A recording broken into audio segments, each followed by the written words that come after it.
एहतियात ना की, आगे हमें मुश्किलों का सामना करना पड़ेगा। बार बार मैं आपको बताता रहा कि SOPs का मतलब एहतियात करना। अगर हम एहतियात नहीं करेंगे, हमें पता है कि ये वायरस जब लोग जमा होंगे तेजी से। पंजाब की टीम के साथ बैठ के इस नतीजे पे पहुंचे। अब हमें सख्ती करनी पड़ेगी आज से। हम लॉकडाउन नहीं करेंगे, लेकिन हम एक सिलेक्टिव लॉकडाउन करेंगे। सारी जगह अब से कहीं पब्लिक प्लेस में हमने किसी को मास्क के बगैर नहीं जाने देना।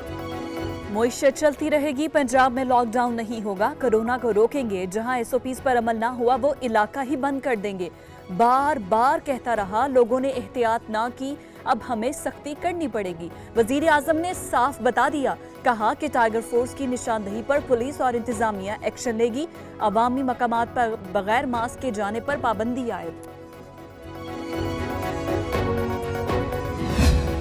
ने इजाज़त दे दी है कि हम अमेरिका से एक्टेमरा के इंजेक्शंस जो हैं वो मज़ीद इंपोर्ट करें। इस वक्त तकरीबन 10,000 बेड्स जो सिर्फ मखसूस हमने कोविड के लिए पूरे पंजाब में किए थे, वो हमारे पास बेड्स तैयार हैं। इस वक्त जो हमारे पास मरीज़ दाखिल हैं वो तकरीबन 3,055 हैं, जिनमें क्रिटिकल हैं वो 215 हैं। 193 लोग जो हैं वो वेंटिलेटर्स पे हैं। पंजाब कोरोना के खिलाफ लड़ने को तैयार, अमेरिका से इंजेक्शन दरामद करने की इजाजत मिल गई है। डॉक्टर यास्मीन राशिद कहती हैं, कोरोना मरीजों के लिए 10,000 बिस्तर मौजूद हैं। सूबे में 3,055 मरीज जेरे इलाज हैं। 215 की हालत तशवीशनाक है। NDMA सूबे के लिए रवा माह 1,000 वेंटिलेटर तैयार करेगा।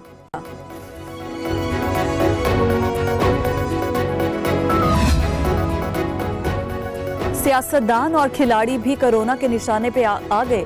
साबिक वजीर आजम यूसुफ रजा गिलानी वायरस के शिकंजे में, रिपोर्ट मस्बत आने पर खुद को क्वारंटीन कर लिया।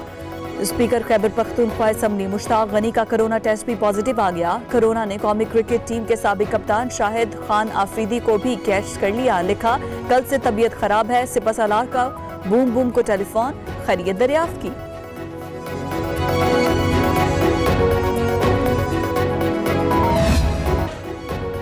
कोरोना के ताबड़तोड़ वार, आज भी 88 हुए शिकार। मुल्क में मरने वालों की तादाद 2,551 हो गई। एक दिन में 6,472 नए मरीज रिपोर्ट। मुतासरीन 1,32,000 से बढ़ गए। पंजाब में एक्टिव केसेस की तादाद 50,000 से ज्यादा हो गई। सिंध भी पीछे पीछे। खैबर पख्तूनख्वा 16,415, बलोचिस्तान में 7,866, इस्लामाबाद में 7,163 केसेस रिपोर्ट हो चुके।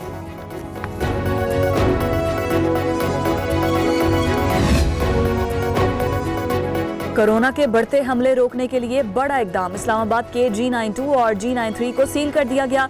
शहरियों के लिए खाना पानी का इंतजाम। कराची की कंपनी मार्केट को भी ताले लग गए। जराए का कहना है कि सिंध की 3 तहसीलों में भी लॉकडाउन की तैयारियां कर ली गई हैं।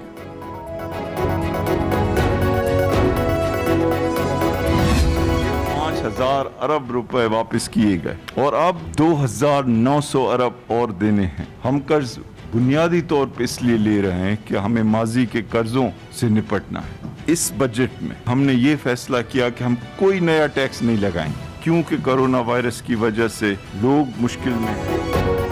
हुकूमत को कर्ज विरसे में मिला। 30,000 अरब का कर्ज था। 2 साल में 5,000 अरब रुपए वापस किए। स्टेट बैंक से एक पैसा नहीं लिया। मुशीर खजाना हफीज शेख की पोस्ट बजट प्रेस कॉन्फ्रेंस, कहा, कोरोना से मुईशत को 3,000 अरब का नुकसान हुआ। टैक्स वसूलियों में 700 अरब कमी हुई। कारोबार बंद, बेरोजगारी बढ़ी। हुकूमत ने मुश्किल सूरत हाल में भी 1,200 अरब का रिलीफ पैकेज दिया।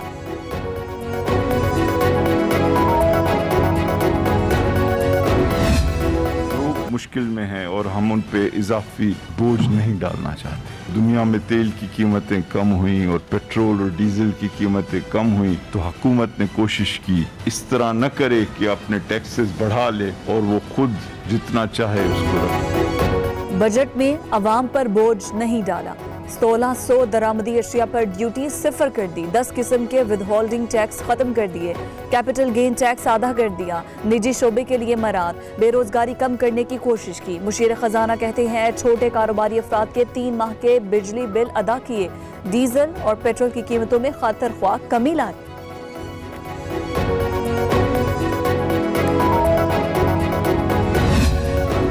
सेक्टर ने अगर नौकरियां पैदा करनी हैं तो मईशत में नंबर 1 आम हो। ऐसा नहीं हो सकता कि मईशत खसारों के सर पे चल रही हो, दिवालिये के करीब खड़ी हो, ज़र मुबादला के ज़खायर ख़त्म हुए हों और नौकरियां बने। तो इसलिए हमारा पहला हदफ था कि हम मईशत को इस्तेहकाम की तरफ लेके आएँ। PSDP की रकम जो एक्चुअल एक्सपेंडिचर है 100 अरब बढ़ाई गई है। हुकूमत संभालने के बाद पहला हदफ मईशत को इस्तेहकाम देना था। रोजगार के मौके पैदा करने पर भरपूर तवज्जो दी। तरक्याती प्रोग्राम में 100 अरब रुपए इजाफा किया। दिफाई बजट की डिमांड 1493 अरब रुपए थी, 1290 अरब रुपए पर लाए। हमाद अजहर की post budget press conference. Abdul Razak Dawood बोले, हमें लोगों को बेरोजगार होने से बचाना है, सनतों को फरोग देंगे। मेड इन पाकिस्तान हमारा मिशन है।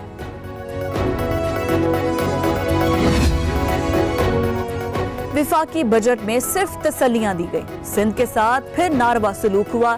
234 अरब रुपए कम कर दिए गए। नासिर हुसैन शाह की दुहाई, कहा कि विफाक की नाअहली और गलत पॉलिसीज की वजह से वसूलियां कम हुई। मुर्तजा वहाब बोले, तहरीक इंसाफ की हुकूमत तब्दीली के नाम पर आई थी, 2 साल में तब्दीली तबाही की शक्ल में बदल चुकी है।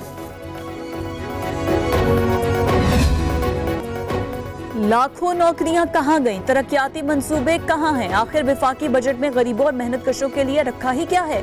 शहबाज शरीफ की गरज बरस, कहा आज बता रहा हूं ये नाअहल हुकूमत मिनी बजट जरूर लाएगी। अवाम कब तक इनकी नालायकियों का बोझ उठाएंगे?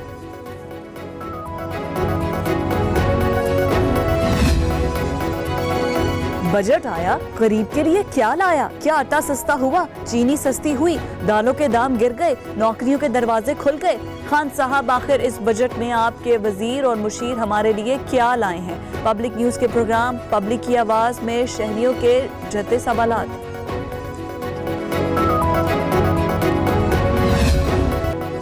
चीनी 70 रुपए किलो। इस्लामाबाद हाई कोर्ट के हुक्म पर अमल दरामद शुरू। वजारत सनत और पैदावार ने शुगर मिल्स को हिदायत जारी कर दी।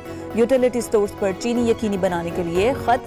शुगर मिल्स मालिकान 60,000 टन चीनी देने पर आमादा। शुगर मिल्स वालों को पता नहीं आगे इमरान खान बैठा है, बात 70 रुपए पर नहीं रुकेगी। शहबाज गिल का ट्वीट।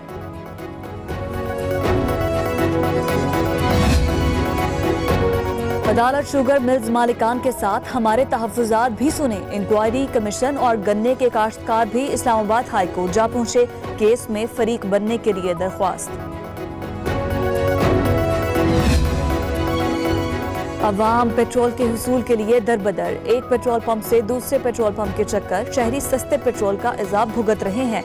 जिस पंप स्टेशन पर मौजूद हैं वहां लोगों का हुजूम है।